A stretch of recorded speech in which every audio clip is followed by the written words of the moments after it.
Hello friends, welcome to health care today. आज हम बात करेंगे ब्रेस्ट इम्प्लांट कैसे किया जाता है।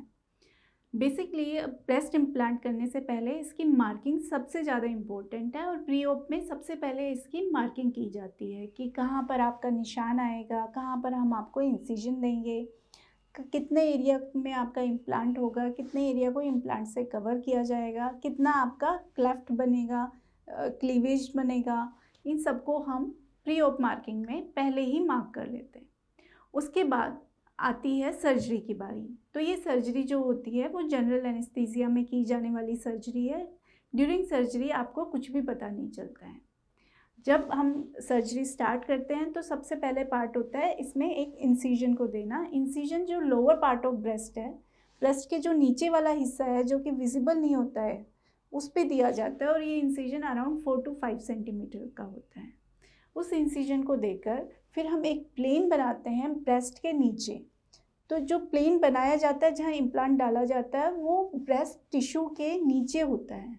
तो इसके वजह से आपके ब्रेस्ट टिश्यू पे कोई असर नहीं पड़ता है, क्योंकि ये जो ब्रेस्ट टिश्यू, ये जो ब्रेस्ट इम्प्लांट का प्लेन है वो ब्रेस्ट टिश्यू के नीचे है। तो जब एक बार हम ये प्लेन बना लेते हैं उसके बाद हम कंप्लीट हीमोस्टेसिस अचीव करते हैं। कंप्लीट हीमोस्टेसिस का मतलब है कि वहाँ पे कोई भी ब्लड नहीं होना चाहिए, वो पूरा एरिया बिल्कुल ब्लडलेस होना चाहिए। उसके बाद जब हम ये एक बार अचीव कर लेते हैं फिर हम इम्प्लांट को लाते हैं। जो ये इम्प्लांट हम यूज़ करते हैं ये प्रॉपर स्टेराइल कंडीशंस में यूज़ किया जाता है। इस समय इस सर्जरी में स्टेरिलिटी का बहुत ज़्यादा ध्यान रखा जाता है। जो इम्प्लांट हम यूज़ करते हैं उसे नो टच टेक्निक से डालते हैं। नो टच टेक्निक का मतलब है कि उस इम्प्लांट को कोई भी टच नहीं करेगा, वो सीधा आपके ब्रेस्ट टिश्यू के अंदर जाएगा, जिसकी वजह से इन्फेक्शन के चांसेस और भी कम हो जाते हैं। उस इम्प्लांट को हम पहले ट्रिपल एंटीबायोटिक से वॉश करते हैं, फिर एक फ़नल का यूज़ करते हैं। उस फ़नल के द्वारा ही ये आपके जो हमने स्पेस बनाया है उसके अंदर डाला जाता है। तो इसमें कहीं पे भी किसी भी वक्त में हम इम्प्लांट को टच नहीं करते हैं। और जब ये एक बार अच्छे से सेट हो जाता है, ब्रेस्ट टिश्यू के नीचे इम्प्लांट आपका आ जाता है, उसके बाद हम इसे लेयर्ड क्लोज़र करते हैं। जो आपका इंसिजन है उसको मल्टीपल लेयर्स में क्लोज़ करते हैं, क्योंकि जो ये निशान आपका थोड़ा बहुत भी आएगा उसके चांसेस को भी हम और कम कर देते हैं। और ये जो निशान है ये ब्रेस्ट टिश्यू के नीचे है तो वो वैसे भी विजिबल नहीं होता है। किसी किसी महिला को क्लीवेज चाहिए होता है, उस केस में हम क्लीवेज में फैट ग्राफ्ट डाल देते हैं, जिसकी वजह से एक प्रॉपर शेप आ जाती है।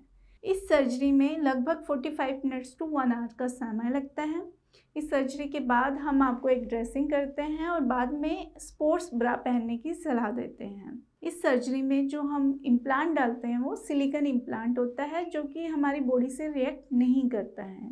और इस सर्जरी के बाद अगर हम शेप की बात करें तो डिपेंड करता है कि इम्प्लांट का साइज़ हम क्या डालते हैं। ये चीज़ें हम आपसे पहले ही सर्जरी से पहले डिस्कस कर लेते हैं कि आपको कितना इम्प्रूवमेंट चाहिए, आपका कितना साइज़ आपको अभी जो है उससे बड़ा चाहिए। तो ये जो सर्जरी है उसके बाद आप सेम डे इवनिंग में या अगले दिन सुबह अपने घर जा सकते हैं। इस सर्जरी के बाद जो आपके जो हमने सूचर्स लगाए हैं उसको, वो एब्जॉर्बेबल सूचर्स होते हैं तो उनको कटवाने की ज़रूरत नहीं पड़ती है।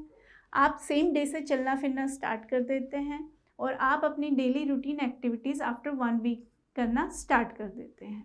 जैसा कि मैंने आपको बताया कि इसमें जो कट मार्क है वो ब्रेस्ट टिश्यू के नीचे आता है तो वो विजिबल नहीं होता है। तो ऐसा नहीं है कि कोई देखकर आपको बता दे कि ये एक ब्रेस्ट इम्प्लांट डलवाया हुआ है, तो ये विजिबल नहीं होता है, एक्सेप्ट जिन्होंने बहुत बड़ा इम्प्लांट डलवा दिया है जो अननेचुरल होता है। उन केसेस को छोड़ के अगर आप एक नेचुरल लुक चाहते हैं और साइज़ आपका मॉडरेट है तो उस केस में आप नहीं बता सकते हैं कि आपने ब्रेस्ट इम्प्लांट करवाया हुआ है। तो हम उम्मीद करते हैं कि आपका ब्रेस्ट इम्प्लांट से जो भी रिलेटेड सवाल हैं उनके जवाब आपको मिल गए होंगे। लेकिन अगर फिर भी आपको कोई कन्फ्यूजन है तो आप हमसे कांटेक्ट कर सकते हैं एट द गिवन नंबर। हम रखें आपका ख्याल।